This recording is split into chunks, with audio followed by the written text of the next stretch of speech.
नमस्कार दोस्तों, अमीर बनने के लिए अच्छा क्रेडिट स्थापित करना आवश्यक है। 4 प्रमुख बकेट के साथ एक खर्च योजना बनाएं। निश्चित लागत, निवेश, बचत और अपराध मुक्त खर्च। एक निवेश खाता खोलें और अपनी आय का 20% डॉलर लागत औसतन विविध कम लागत वाले इंडेक्स फंड में निवेश करना शुरू करें। अपने पैसे के प्रवाह को स्वचालित करें ताकि आपका पैसा बिना किसी सोच विचार के अलग अलग खातों में चला जाए। अपने सिस्टम को चलाने के लिए अधिक कमाने के तरीके खोजें। जो आपको पसंद है उस पर ज्यादा खर्च करें, जो आपको पसंद नहीं है उस पर कटौती करें और बड़ी खरीदारी की योजना बनाएं। युवा लोगों में से अधिकांश को अमीर बनने में मदद के लिए वित्तीय सलाहकार की आवश्यकता नहीं है। हमें एक विश्वसनीय, बिना शुल्क वाले बैंक में खाते खोलने चाहिए और फिर बचत और बिल भुगतान को स्वचालित करना चाहिए। हमें निवेश करने के लिए कुछ चीजों के बारे में जानना चाहिए और फिर हमें अपने पैसे को 30 साल तक बढ़ने देना चाहिए। अमीर बनने के लिए सबसे महत्वपूर्ण कारक है शुरुआत करना, न कि कमरे में सबसे चतुर व्यक्ति होना। जिन चीजों से आपको प्यार है उन पर बेतहाशा खर्च करें और जिन चीजों से आपको नफरत है उन पर बेरहमी से कटौती करें। धनवान बनने के लिए अर्न सबसे महत्वपूर्ण कारकों में से एक है, लेकिन चूंकि इसे समझना कठिन है इसलिए हम अक्सर इसे पूरी तरह से नजरअंदाज कर देते हैं। अमीर बनने के लिए बुनियादी ढांचे के निर्माण में अच्छा क्रेडिट स्थापित करना पहला कदम है। इसके बारे में सोचें। हमारी सबसे बड़ी खरीदारी लगभग हमेशा क्रेडिट पर की जाती है और अच्छे क्रेडिट वाले लोग इन खरीदों पर हजारों डॉलर बचाते हैं। क्रेडिट आपके वित्त पर एक कप कॉफी पर प्रतिदिन कुछ डॉलर बचाने से कहीं अधिक प्रभाव डालता है।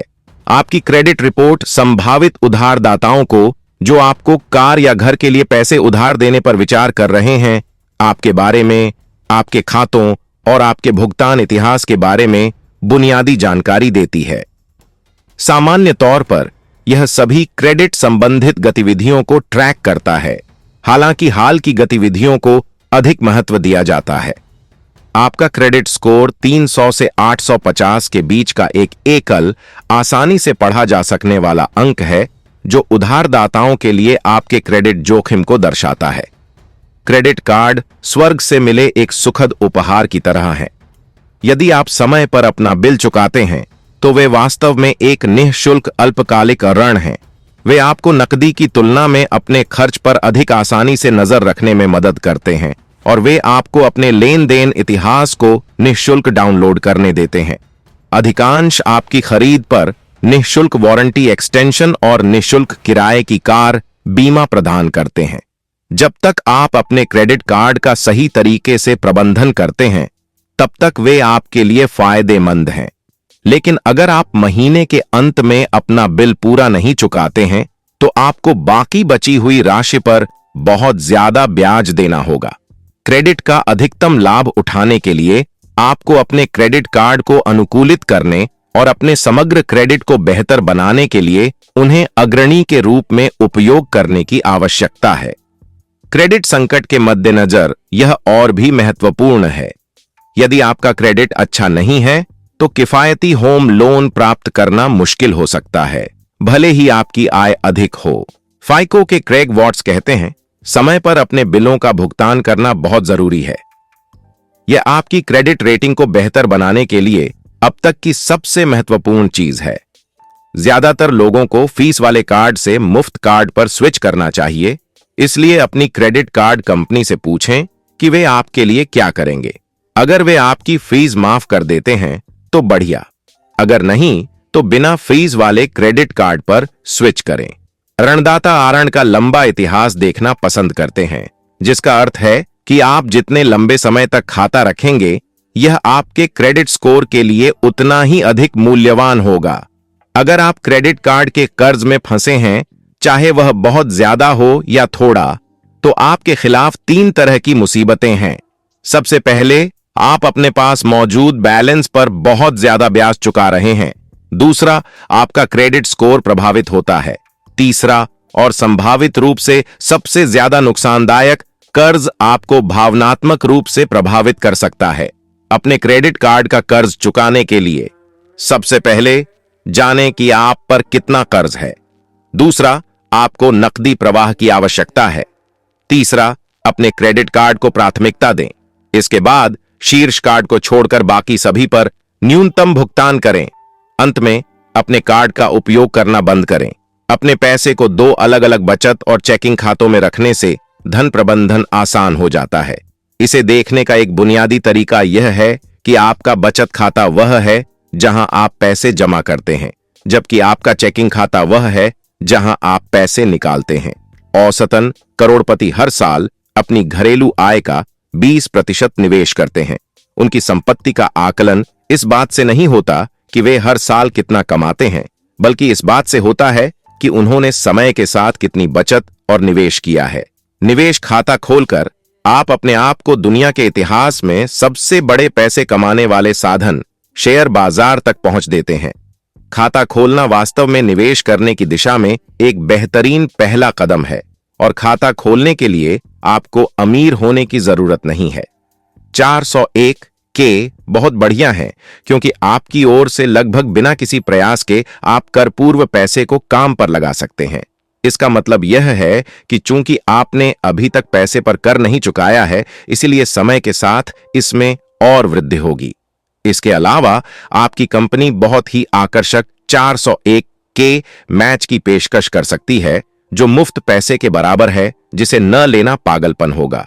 अपने 401 के में आप कितना योगदान करते हैं, इस बारे में आक्रामक होना याद रखें, क्योंकि आपके द्वारा अब भी निवेश किया गया प्रत्येक डॉलर भविष्य में कई गुना मूल्यवान होगा। क्या होगा अगर आप यह सुनिश्चित कर सकें कि आप हर महीने पर्याप्त पैसा बचा रहे हैं और निवेश कर रहे हैं, और फिर अपने बाकी पैसे को बिना किसी अपराध बोध के अपनी इच्छानुसार खर्च कर सकें? खैर, आप कर सकते हैं, थोड़ी मेहनत करके। बस एक ही दिक्कत है कि आपको पहले से ही योजना बनानी होगी कि आप अपना पैसा कहां लगाना चाहते हैं। मितव्ययिता का मतलब हर चीज पर अपने खर्च में कटौती करना नहीं है। यह तरीका 2 दिन भी नहीं चलेगा। मितव्ययिता का सीधा मतलब है कि आप उन चीजों को चुनें जिन्हें आप इतना पसंद करते हैं कि उन पर बेतहाशा खर्च करें, और फिर उन चीजों पर बेरहमी से खर्च कम करें जिन्हें आप पसंद नहीं करते। एक सचेत व्यय योजना में 4 प्रमुख भाग शामिल होते हैं जिनमें आपका पैसा जाएगा: निश्चित लागत, निवेश, बचत और अपराध मुक्त व्यय धन। निश्चित लागतें वे राशियां हैं जो आपको चुकानी पड़ती हैं, जैसे कि आपका किराया, बंधक, उपयोगिताएं, सेल फोन और छात्र ऋण। एक अच्छा नियम यह है कि निश्चित लागतें आपके घर ले जाने वाले वेतन का 50 से 60% होनी चाहिए। इससे पहले कि आप कुछ और करें, आपको यह पता लगाना होगा कि ये कुल मिलाकर कितनी है। निवेश की श्रेणी में वह राशि शामिल है जो आप हर महीने अपने 401 के और रोथ IRA में भेजेंगे। एक अच्छा नियम यह है कि अपने घर ले जाने वाले वेतन, करों के बाद या अपने मासिक वेतन की राशि का 10% लंबी अवधि के लिए निवेश करें। बचत बकेट में अल्पकालिक बचत लक्ष्य जैसे क्रिसमस उपहार और छुट्टियां, मध्यम अवधि बचत लक्ष्य कुछ वर्षों में शादी, और बड़े दीर्घकालिक लक्ष्य जैसे घर के लिए अग्रिम भुगतान शामिल हैं। इतने सारे खर्च, निवेश और बचत के बाद गिल्ट फ्री स्पेंडिंग बकेट में मौज मस्ती के पैसे शामिल हैं। ऐसी चीजें जिनका इस्तेमाल आप अपनी इच्छानुसार किसी भी चीज के लिए कर सकते हैं, बिना किसी अपराध बोध के। यहां पैसे में रेस्टोरेंट और बार में जाना, टैक्सी, मूवी और छुट्टियां मनाना जैसी चीजें शामिल हैं।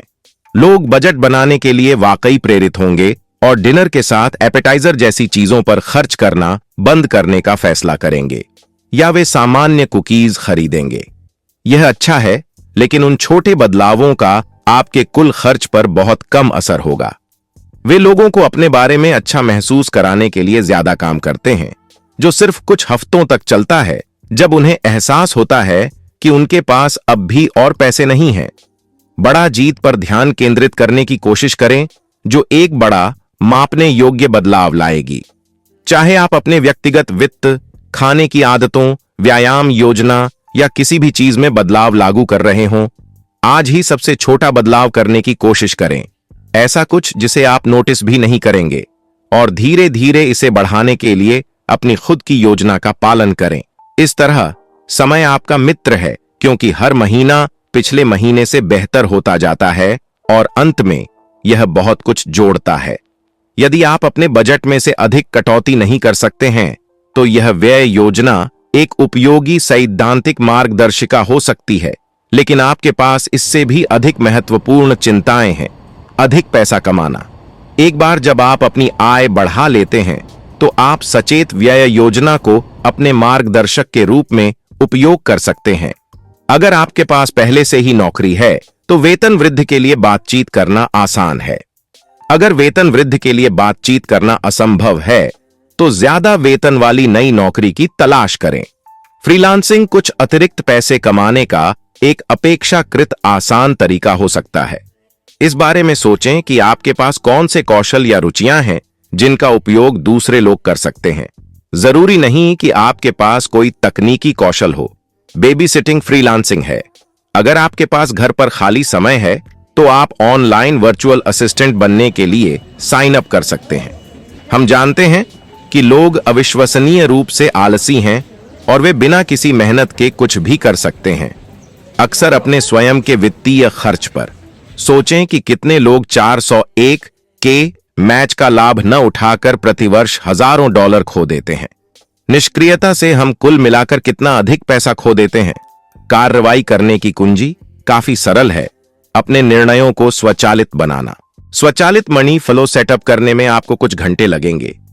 कुछ न करना आसान होगा, लेकिन इसका मतलब यह होगा कि आपको अपने जीवन के बाकी समय में लगातार अपने पैसे का प्रबंधन करना होगा। कुछ घंटे पहले खर्च करके आप लंबे समय में बहुत सारा समय बचा लेंगे। आपका मनी फ्लो स्वचालित होगा और आने वाला प्रत्येक डॉलर आपके सचेत खर्च योजना में सही खाते में भेजा जाएगा, बिना आपको इसके बारे में सोचने की जरूरत होगी। कोई भी व्यक्ति लगातार यह अनुमान नहीं लगा सकता कि कौन से फंड या स्टॉक समय के साथ बाजार से बेहतर प्रदर्शन करेंगे या उससे मेल खाएंगे। जो कोई भी दावा करता है कि वे ऐसा कर सकते हैं, वह झूठ बोल रहा है। जब फंड रेटिंग की बात आती है, तो कंपनियां किसी कंपनी के प्रदर्शन की तस्वीर को स्पष्ट करने के लिए उत्तरजीविता पूर्वाग्रह नामक चीज पर भरोसा करती है। उत्तरजीविता पूर्वाग्रह इसलिए मौजूद है क्योंकि विफल होने वाले फंड को फंड प्रदर्शन के किसी भी भविष्य के अध्ययन में शामिल नहीं किया जाता है, इस साधारण कारण से कि वे अब मौजूद नहीं हैं। वित्तीय सलाहकार हमेशा आपके हितों का ख्याल नहीं रखते। उन्हें आपके पैसे के बारे में सही निर्णय लेने में आपकी मदद करनी चाहिए, लेकिन ध्यान रखें कि वे वास्तव में आपके लिए सबसे अच्छा करने के लिए बाध्य नहीं हैं। उनमें से कुछ आपको बहुत अच्छी सलाह देंगे, लेकिन उनमें से कई बहुत बेकार हैं। यदि उन्हें कमीशन पर भुगतान किया जाता है, तो वे आमतौर पर आपको अपने कमीशन कमाने के लिए महंगे फूले हुए फंडों की ओर निर्देशित करेंगे। इसके विपरीत शुल्क आधारित वित्तीय सलाहकार केवल एक फ्लैट शुल्क लेते हैं और बहुत अधिक प्रतिष्ठित होते हैं। मुख्य बात यह है कि अधिकांश लोगों को वास्तव में वित्तीय सलाहकार की आवश्यकता नहीं होती। आप यह सब स्वयं कर सकते हैं और आगे बढ़ सकते हैं। स्वचालित निवेश कोई क्रांतिकारी तकनीक नहीं है। यह कम लागत वाले फंड में निवेश करने का एक सरल तरीका है, जिसकी सिफारिश नोबेल पुरस्कार विजेताओं, वॉरेन बफेट जैसे अरबपति निवेशकों और अधिकांश शिक्षाविदों द्वारा की जाती है। इसमें आपका अधिकांश समय यह चुनने में व्यतीत होता है कि आपके पोर्टफोलियो में आपका पैसा कैसे वितरित किया जाएगा। निवेश चुनना, इसमें वास्तव में सबसे कम समय लगता है, और फिर अपने नियमित निवेश को स्वचालित करना। आपकी निवेश योजना आपके वास्तविक निवेश से अधिक महत्वपूर्ण है। स्टॉक लंबी अवधि में महत्वपूर्ण रिटर्न अर्जित करने का एक अच्छा तरीका रहा है, लेकिन मैं आपको अलग अलग स्टॉक चुनने से हतोत्साहित करता हूं, क्योंकि अपने दम पर जीतने वाले स्टॉक चुनना बेहद मुश्किल है। स्टॉक के बारे में मुश्किल बात यह है कि आप कभी नहीं जानते कि क्या होगा। बॉन्ड अनिवार्य रूप से कंपनियों या सरकार से प्राप्त IOU होते हैं। बॉन्ड के फायदे यह हैं कि आप अवधि या समय की अवधि चुन सकते हैं जिसे आप आरण के रूप में देना चाहते हैं, 2 साल, 5 साल, 10 साल और इसी तरह, और आपको पता होता है कि जब वे परिपक्व होंगे या भुगतान करेंगे तो आपको कितना मिलेगा। इसके अलावा बॉन्ड, विशेष रूप से सरकारी बॉन्ड, आमतौर पर स्थिर होते हैं और आपको अपने पोर्टफोलियो में जोखिम कम करने देते हैं। नकदी आपके पोर्टफोलियो का सबसे सुरक्षित हिस्सा है, लेकिन यह सबसे कम लाभ प्रदान करता है। यदि आप मुद्रास्फीति को ध्यान में रखते हैं तो आप वास्तव में अधिकांश खातों में नकदी रखने से पैसा खो देते हैं। स्टॉक में विविधता लाना महत्वपूर्ण है, लेकिन स्टॉक और बॉन्ड जैसे विभिन्न परिसंपत्ति वर्गों में निवेश करना और भी महत्वपूर्ण है। लंबी अवधि में केवल एक श्रेणी में निवेश करना खतरनाक है। विविधीकरण का अर्थ है डी, किसी श्रेणी में गहराई से जाना। उदाहरण के लिए विभिन्न प्रकार के स्टॉक खरीदना, लार्ज कैप, स्मॉल कैप, अंतरराष्ट्रीय इत्यादि, तथा परिसंपत्ति आवंटन का अर्थ है ए, सभी श्रेणियों में जाना। उदाहरण के लिए स्टॉक और बॉन्ड। म्यूचुअल फंड अविश्वसनीय रूप से उपयोगी वित्तीय उपकरण हैं। पिछले 85 वर्षों में वे बहुत लोकप्रिय और अत्यधिक लाभदायक साबित हुए हैं। अन्य निवेशों की तुलना में वे वॉल स्ट्रीट के लिए नकदी गाय रहे हैं। ऐसा इसलिए है क्योंकि सक्रिय प्रबंधन, किसी विशेषज्ञ द्वारा फंड के शेयरों का चयन के बदले में वित्तीय कंपनियां मोटी फीस लेती हैं, जिसे व्यय अनुपात भी कहा जाता है। ये फीस आपके रिटर्न में सेंध लगाती है। जरूर वहां कुछ कम शुल्क वाले फंड हैं, लेकिन अधिकांश म्यूचुअल फंड में उच्च व्यय अनुपात होते हैं। सूचकांक फंड बाजार को प्रतिबिंबित करते हैं, जो कठिन दौर से गुजर रहा है, लेकिन जैसा कि इतिहास ने दिखाया है, यह पुनः ऊपर चढ़ेगा। लाइफ साइकिल फंड सरल फंड हैं जो उम्र के आधार पर आपके निवेश को स्वचालित रूप से विविधता प्रदान करते हैं। स्टॉक और बॉन्ड को पुनर्संतुलित करने के बजाय लाइफ साइकिल फंड आपके लिए यह काम करते हैं। पोर्टफोलियो बनाने की कुंजी किलर स्टॉक चुनना नहीं है, बल्कि एक संतुलित परिसंपत्ति आवंटन का पता लगाना है जो आपको तूफानों से उबरने और समय के साथ धीरे धीरे बढ़ने में मदद करेगा। इंडेक्स फंड चुनते समय सबसे पहली बात जो आपको करनी चाहिए वह है फीस को कम से कम करना।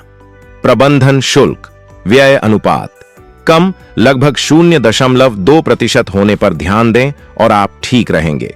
वास्तव में 0.75% से कम कुछ भी ठीक है। डॉलर कॉस्ट एवरेजिंग एक फैंसी मुहावरा है जिसका मतलब है समय के साथ नियमित मात्रा में निवेश करना, बजाय इसके कि आप अपना सारा पैसा एक बार में किसी फंड में निवेश करें। यह स्वचालित निवेश का सार है जो आपको लगातार एक फंड में निवेश करने देता है, ताकि आपको यह अनुमान लगाने की जरूरत न पड़े कि बाजार कब ऊपर या नीचे है। निवेश कोई दौड़ नहीं है। आपको कल ही एक आदर्श परिसंपत्ति आवंटन की आवश्यकता नहीं है। यदि आपके पास विविधतापूर्ण पोर्टफोलियो है तो आपके कुछ निवेश दूसरों से बेहतर प्रदर्शन कर सकते हैं।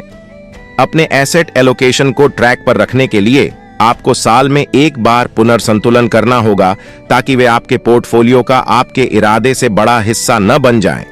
लोग करों के बारे में बहुत अधिक चिंता करते हैं और उनसे बचने के लिए वे सभी प्रकार के गलत निर्णय लेते हैं। सुनिए, आप कर तभी चुकाते हैं जब आप पैसा कमाते हैं। यदि आप किसी चीज पर 30% कर चुका रहे हैं तो इसका मतलब है कि आपने कहीं और 70% कमाया है, इसलिए करों के बारे में चिंता न करें। साथ ही यह आपका शापित नागरिक कर्तव्य है। अब बड़े होने का समय आ गया है। भले ही माता पिता के इरादे अच्छे हों, लेकिन पैसे का प्रबंधन करने की पेशकश करना उनके बच्चों के लिए सबसे बुरी चीजों में से एक है। हमारी उम्र में हमें यह सीखना चाहिए कि अपने पैसे का प्रबंधन खुद कैसे करें। ज्यादातर नए कर्मचारी इस बारे में बात करते हुए आते हैं कि वे कितना कमाना चाहते हैं। पूरी ईमानदारी से कहूं तो एक हायरिंग मैनेजर के तौर पर मुझे इस बात की परवाह नहीं है कि आप कितना कमाना चाहते हैं। जब बात आपकी आती है तो आपके मैनेजर को 2 चीजों की परवाह होती है। आप उसे कैसे बेहतर दिखाने जा रहे हैं और आप कंपनी को बेहतर प्रदर्शन करने में कैसे मदद करने जा रहे हैं। जब पैसे बचाने की बात आती है तो बड़ी खरीदारी आपके लिए चमकने का मौका है और अपने नासमझ दोस्तों पर हावी होने का मौका है, जो बाहर खाने पर कोक ऑर्डर न करने पर गर्व करते हैं, फिर भी फर्नीचर, कार या घर जैसी बड़ी चीजें खरीदते समय हजारों बर्बाद कर देते हैं। जब आप कोई बड़ी चीज खरीदते हैं तो आप बहुत सारा पैसा बचा सकते हैं। कार पर $2000 या घर पर $4 लाख, जो पैसे बचाने के आपके दूसरे प्रयासों को फीके कर देगा। अपनी कार को अच्छी तरह से मेंटेन रखना आकर्षक नहीं लगता, लेकिन जब आप अपनी कार बेचेंगे तो यह आपको अमीर बना देगा। अपनी कार के रख रखाव को अपनी रिटायरमेंट बचत की तरह ही गंभीरता से लें। जैसे ही आप अपनी कार खरीदें, अपने कैलेंडर में प्रमुख रख रखाव चेक पॉइंट दर्ज करें ताकि आपको वे याद रहें। घर खरीदना सबसे जटिल और महत्वपूर्ण खरीदारी है, इसलिए इसके बारे में पहले से सब कुछ समझ लेना अच्छा रहता है। निष्कर्ष, केवल तभी खरीदें जब आप 10 साल या उससे अधिक समय तक एक ही स्थान पर रहने की योजना बना रहे हों। यदि आपके पास डाउन पेमेंट करने और मकान के लिए अपनी कुल मासिक लागत को पूरा करने के लिए पर्याप्त धन नहीं है, तो आपको एक बचत लक्ष्य निर्धारित करना होगा और तब तक खरीदारी को स्थगित करना होगा जब तक आप यह साबित नहीं कर देते कि आप लगातार महीने दर महीने अपने लक्ष्य को प्राप्त कर सकते हैं।